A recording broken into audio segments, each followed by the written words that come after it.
All right, what's up guys? It's Zach McCarley back with another Strongman Theory.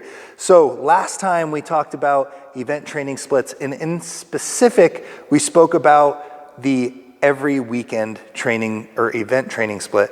This week, we're going to be talking about the everyday event training split. So this is going to be a training style where you address your event training every day that you're in the gym. We've talked about the benefits, we've talked about the cons of this, and now we're going to talk about the execution of it. And the way that we structure the weekly program is what we talk about first, and then we're going to talk about structuring weeks at a time. So the way that we structure a weekly program, I like to split it into 4 basic days. And I do list these in order. So for the everyday event split, I like to have the first day as pressing. The reason we have pressing first is because it's such an important part of strongman, but also so the rest of our body is fresh enough to perform our pressing at our very best, because nothing less than the best will cut it for pressing. That is an incredibly just integral part of strongman and the scoring system. So we have to put our best foot forward for that. So with the pressing day, we're going to have a huge emphasis on overhead movement. So overhead focus for the pressing day. Second day is going to be movement. These are going to be dynamically focused, dynamic events, moving events. It's going to be pretty light on your CNS. There's not going to be deadlifting in this type of event. It's going to be like picking things up and carrying them mostly, or that's about it actually. So farmers, yoke, front carries, Husafelt carry, things of this nature. And typically I would insert a rest day after these 2 days, and I'll go through a weekly breakdown after we get through all of these. But I would typically have a rest day right here, and we'll just put rest. Then the third training day is going to be miscellaneous. This is going to be anything that's left over from the entire training week. Anything we need to work on. This is a great day to throw in tire flips, arm over arms, things like that. Keg tosses work. Sandbag tosses are more popular nowadays. Any kind of event that we would not have time or not have a purpose to train within the rest of our framework. And then I would usually throw in an additional rest day between days 3 and 4. And then the 4th day is going to be static, and we're going to put static and loading because it's also going to be the loading event focus. So I'm going to move this a little bit better for you. And the static day is going to be pretty heavy on our CNS, and it's going to be largely focused around loading. So we're talking deadlifting, we're talking squatting, real heavy squatting, if that's what we're training for.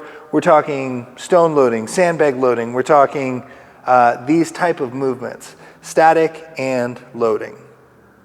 So within this week, we're going to approach 5 different categories of movement. You could even say static could be a 6th category, and we talked about a 7th category. We could go on, right? I want to make this as simple as possible while also getting the point through that we are making a plan. We are checking it for weaknesses, and then we are going through and making sure that we have addressed all of the categories that we need to pay attention to. So this is the weekly plan, and then this is the several weekly plan, right? So this is the macro planning. This is where we talk about how do we structure our weeks.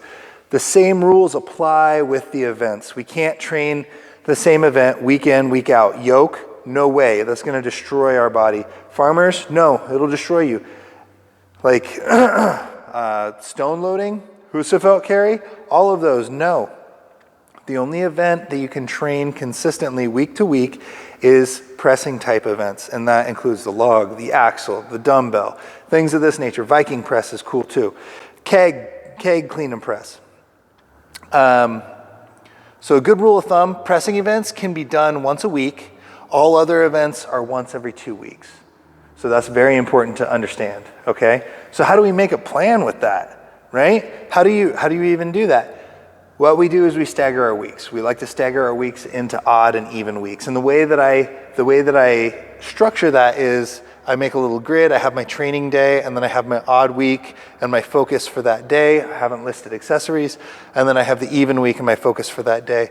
And scheduling the events on the even and odd split is important, and you want to do this to ensure that you are covering all your bases and that you're spreading your event training out evenly and wisely, and you're not basically committing the cardinal sin of the everyday training or everyday event training split, which is overtraining. Okay, I see guys hit incredible numbers in the gym all the time, and then if they go too hard in the gym, they show up and they're flat and they just fall right on their face, and that sucks because you're supposed to peak. You're supposed to be the best at the contest. That's the goal, right? It's not to be a gym hero. It's not to be, oh man, I hit this, I loaded that 500-pound stone, but when it came time at the contest to do the 425, I just couldn't.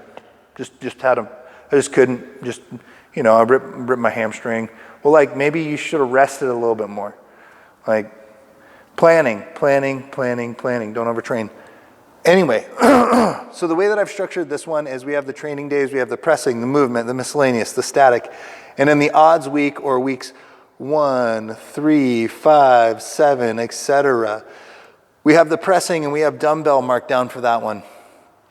I've also included these numbers right here to reflect what movement category we're getting each week, right? So with dumbbell, we have 1 right there because we're knocking out the pressing. And with movement, we have farmer's focus on the movement day, which is going to be moving and grip. And then with the miscellaneous, we have tire flip and we also have a keg toss, right? This should say, well, tire flip, keg toss. Oh, I guess I structured that as a medley, actually. Sorry about that. So that is number 4. We structured that as a medley. And then in the static day, we have a car deadlift, which we could call static, and a sandbag load, which would be loading. We have all of our categories covered in that week. That's great.